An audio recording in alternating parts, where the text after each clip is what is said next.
Good evening, good afternoon, good morning, depending when you are watching this video.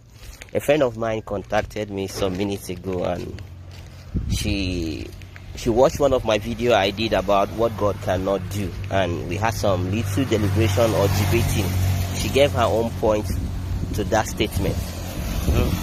Though I could not illustrate many of them, that things that God cannot do. Like, for example, God cannot sin.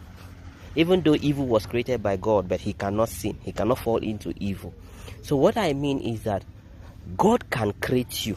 God can make you to love him, but he cannot force you to love him, because he is God. He's omniscient. He is all-knowing. He is, I don't know the name, the adjective to qualify or quantify who he is. So as such, there are things that he cannot do it. When you say God will not, that means he has an option to do it. Because that was our argument. He said God would. Yes, God will. That means he has an option. He has a thought of doing it.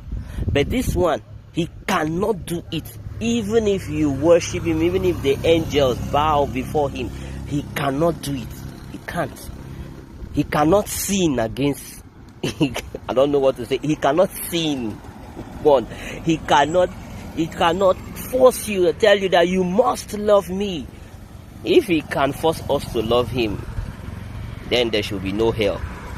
He made us to love him and gave us an option to love him. Yes, he created us and he gave us an option to love him or not. So that was the base of our argument too. So you cannot tell God to change from who he is, because he is God. I don't know if you understand. Just listen to the message in the context. Yes, I know he can do everything. He can off me. He can, in the blink of an eye, my bread will be no more. He can do things. He can create nothing from something from nothing. He can create nothing to become something. He can make stone to sing. He can make the earth to stop breathing. He can do so many wonderful things, but he cannot force you to love him. He can't. And he cannot sin. God cannot sin. That is why the Bible says that nothing unclean can enter heaven. Nothing unclean can see God. So that is a little one.